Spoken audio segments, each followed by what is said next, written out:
అసలు నదులను అమ్మలా ఎందుకు పిలుస్తారో ఈ వీడియోలో తెలుసుకుందాం. అసలు భూమిపై ఉన్న ప్రతి జీవి మొదట అడిగే అవసరం నీరు. నీరు లేకపోతే అసలు భూమే ఉండదు. ఆహారం లేకపోయినా కొన్ని రోజులైతే బతకగలం, కానీ నీళ్లు లేకపోతే అలాంటప్పుడే ఒక ప్రశ్న, నీరు ఇచ్చే నదులను మన పూర్వీకులు అమ్మ అని ఎందుకు పిలిచారు? ఈ వీడియోలో తెలుసుకుందాం. ఈ నదులను దేవత అని పిలవచ్చు, ఒక శక్తి అని పిలవచ్చు, కానీ మన పూర్వీకులు అమ్మ అని మాత్రమే ఎందుకు పిలిచారు? ఈ వీడియో చివరి వరకు ఉంటే నువ్వు నదిని నీటి ప్రవాహంగా చూడలేవు, ఒక అమ్మలాగే భావిస్తావు. ఈ వీడియో చివరి వరకు చూస్తే నువ్వు ఇకపై నదిని నీటి ప్రవాహంగా చూడలేవు, ఒక అమ్మలాగే చూస్తావు. సో వీడియో చాలా ఇంట్రెస్టింగ్గా ఉండబోతుంది. కాబట్టి ఇప్పుడు వీడియోని లైక్ చేయకపోతే వెంటనే వీడియో అయితే లైక్ చేసేయండి. అలానే మన ఛానల్లోకి మీరు కొత్తగా వచ్చినట్లయితే ఛానల్ అయితే సబ్స్క్రైబ్ చేసుకోండి. సో ఇంకేమాత్రం లైక్ చేయకుండా వీడియోని అయితే స్టార్ట్ చేసేద్దాం. నాగరికత ఎక్కడ పుట్టింది? ప్రపంచ చరిత్ర చూడు, ఏ నాగరికత తీసుకున్నా కామన్ పాయింట్ నది.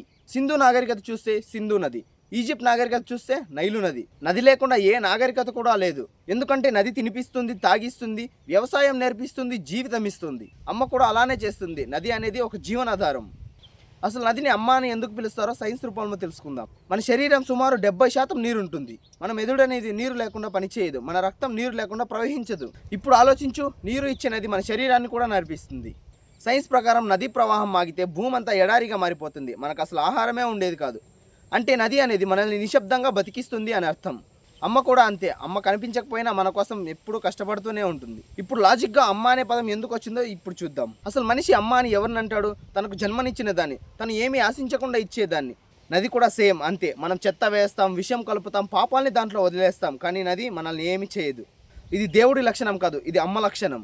అందుకే మనిషి నదిని దేవుడిగా కాదు అమ్మలా పిలిచాడు. ఇది భావోద్వేగం కాదు, ఇది అద్భుతమైన మనిషి లాజిక్. అసలు మైథాలజీలో నదులను దేవతలుగా ఎందుకు పిలిచారు? అసలు గంగా నది, గోదావరి నది, యమునా నది అనేది కథలు మాత్రమేనా?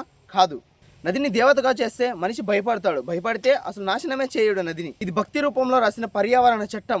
పురాణాల్లో గంగా నది పాపాలను కడుగుతుందని చెప్తారు. నీరనేది మన శరీరాన్ని శుద్ధి చేస్తుంది, మన ఆరోగ్యాన్ని కాపాడుతుంది. అసలు అమ్మను మనం ఏం చేస్తున్నాం? ఈ రోజుల్లో నది చూసుకుంటే మొత్తం ప్లాస్టిక్తో నిండిపోయి ఉంటుంది. అసలు అమ్మను ఒక చెత్త బుట్టలా మార్చేస్తాం, మళ్ళీ ప్రవాహం వస్తే అది శాపం అంటాం. అసలు నిజంగా శాపం ఎవరు? నది కాదు, ఒక మనిషి.